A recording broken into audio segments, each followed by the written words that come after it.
Kuznetsov opens up about trade talks on this bonus edition of Locked On Capitals. Your Locked On Capitals, your daily podcast on the Washington Capitals. Part of the Locked On Podcast Network, your team every day.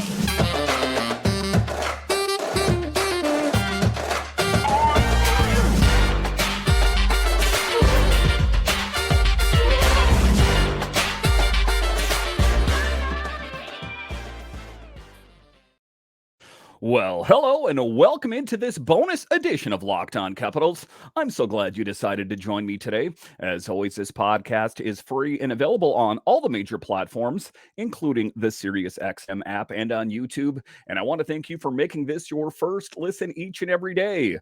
My name is Dan Holme. You can find me on Twitter. It's at DanCaps218. You can find the show on Twitter. It's at Locked On Caps. And the best way that you can help grow the show is to subscribe to Locked On Capitals and comment anything down below. In this bonus edition of Locked On Capitals, we talk about breaking news about Evgeny Kuznetsov and the talk in the offseason about how he wanted out of DC. As it turns out, it was true, but there's more. It was kind of my belief all along that there was a disconnect between Kuznetsov and Peter Laviolette. As it turns out, that was the case. They didn't have the same playing style. He didn't really agree with his coaching style. He wasn't really into the dump and chase and then screen the goalie. He also talked about how there was never any talk between Brian McClellan and Kuznetsov saying, you know, you're not playing well and the Capitals aren't playing well and it's because of you. He said there was never any of that. He felt like the centers were misutilized, that even though there was a lot of injuries on the team, that there was a lot of talent in-house, and that he ultimately didn't feel that that Peter Laviolette was utilizing that properly. So this all emanates from the Slippery Ice podcast, where he felt a little bit more comfortable talking about, you know, the trade talk. Again, he said that he wanted to get traded, and then he said, no, I never said that. We can put all that behind us. He, in fact, did have trade talks 2 times at least with Brian McClellan. He said, we sat down with Mac and talked after the season. You come in and talk for an hour. We talk like, well, let's try to change the situation for the better so that you're better off and I'd be better off. And I wouldn't feel like I'm an extra on the team, Kuzi revealed on the show, which was transcribed by sports.ru. There was no such thing as we would have won if you had played better. And that's what I'm talking about, is that there was a lot of talk, myself included to a certain extent, that said, you know, if Kuzi wants out of town, then don't let the door hit you in the butt on the way out. As it turns out, he was just not happy. He didn't, necessarily mesh with the coaching and the playing style of Peter Laviolette. He wasn't into the dump and chase. He wasn't into that. He considers himself a more skilled player with the puck, and as he is, a first-round pick, right? So I think that was ultimately what was behind it. I know that was what was behind it. So it's good that we're finally getting some clarity on this now.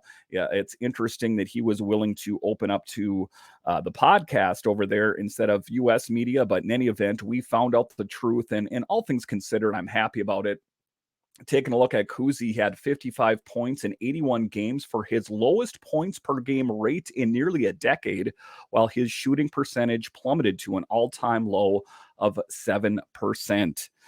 He also was talking about, you know, that a lot of guys, a lot of players getting paid a lot of money, that's enough to make you happy, but that wasn't enough for him. He wasn't happy in the environment playing for Peter Laviolette with the Capitals. And you're starting to see the writing on the walls a little bit more. You got to think that Brian McClellan and Peter Laviolette were talking about, you know, that there's some players, you know, that necessarily aren't too happy with you. And, you know, the team's not playing that well, that there was more behind Peter Laviolette approaching Brian McClellan and saying, you know, I'm done here.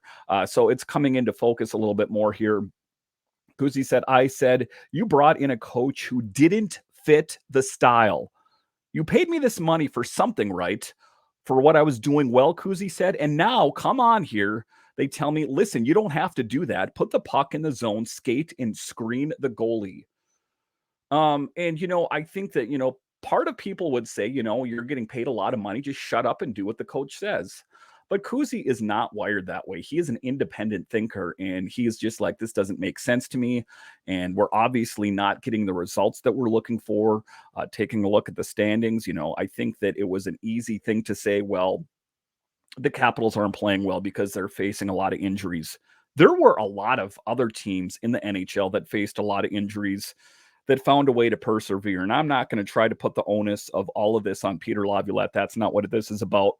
But you're just starting to see that there was a disconnect between Kuznetsov and Peter Laviolette. And there were other players in breakdown day that alluded to it. They didn't come out and say it so matter-of-factly, but that's Kuzi's style. He was upset, and I think that he wants to put this behind him a lot in the same way that Backstrom and Wilson don't want to talk about their injuries anymore. They just want to be candid and upfront. And I think that was, healing for him in a certain regard.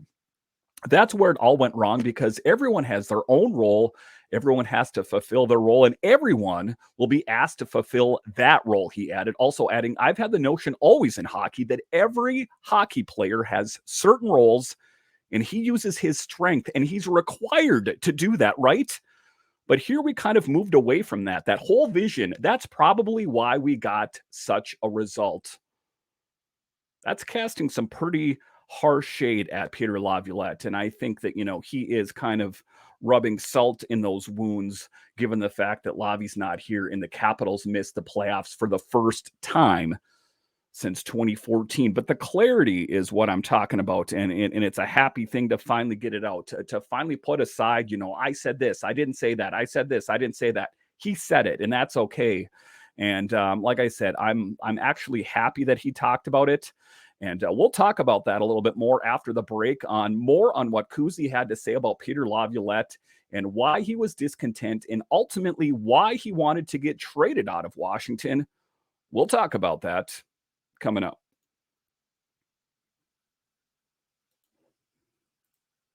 Our next partner here is Bird Dogs, and let me tell you, I love me some Bird Dogs. Why? Because they make me look great. Yes, even as a guy, you can look great in shorts. Listen, I was a guy that had cargo shorts for a lot of years, and then they sent me a pair of Bird Dogs, and let me tell you, I threw those cargo shorts away.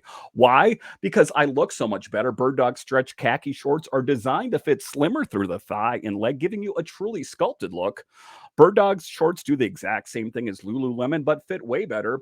They fit way better than regular shorts and are made of a stiff, restricting cotton. Bird Dogs fix this issue by inventing cloud knit fabric that looks just like khaki. So guys, if you are ready to throw away your cargo shorts or your ill-fitting shorts and want to step up to modern times, then get some Bird Dogs. They'll send me a thank you. So go to birddogs.com/LockedOnNHL or enter promo code LockedOnNHL at checkout for a free Bird Dogs water bottle with your order. That's birddogs.com/LockedOnNHL for a free water bottle at checkout. You won't want to take your Bird Dogs off. We promise you.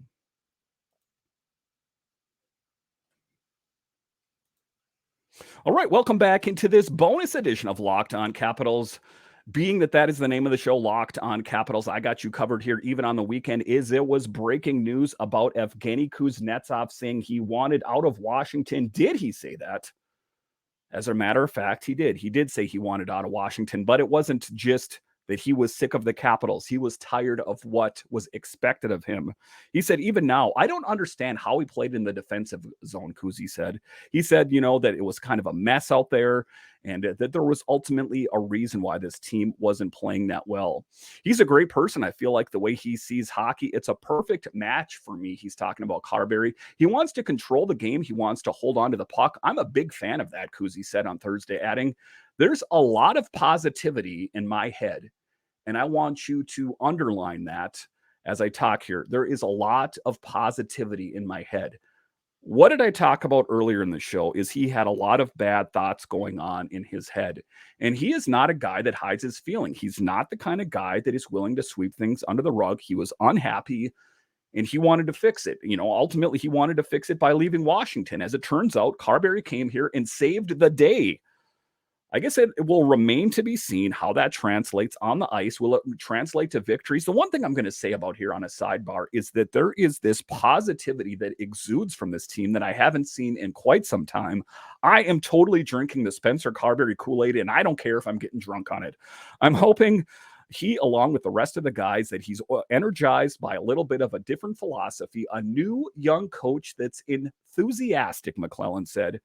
And I think that, probably that is the reason why McClellan held on to Kuzi, because he knows that there was going to be a coaching change. And if he hired the right coach, that could fix what ails Kuzi. That could fix what ailed the Capitals, who missed the playoffs again for the first time since 2014. So this is a star-studded team. This is a veteran-laden team with all-stars, top-notch players from the top to the bottom. There is no filler. It's all killer, no filler on the Capitals for the most part, I would say. And you're starting to see, a lot of these young players come in and step into their own as well. So for me, again, finally some good clarification from Kuzi about what was going on. Finally, when he was getting pressured by U.S. media that said, hey, you were talking to this guy over in Russia, and he said that you said you wanted out of D.C., and at the time, it was a bit difficult because I think when that first broke, I don't think that that Spencer Carberry was here. I think that Peter Laviolette was still the coach. And I don't think that he wanted to create any, uncomfortableness, if you will. So I think that that was the case. And now that he feels like the smoke has cleared, that he can speak candidly, I think that he's in a good place mentally. And I'm happy about that. I'm happy for Kuzi, and I'm pumped about what he can do for this team. Make no mistake about it. This is going to be the year, the comeback year for Evgeny Kuznetsov. I do believe it. I've made a lot of bold predictions. One of them is that Ivan Miroshnichenko is going to make the team. So is Connor McMichael.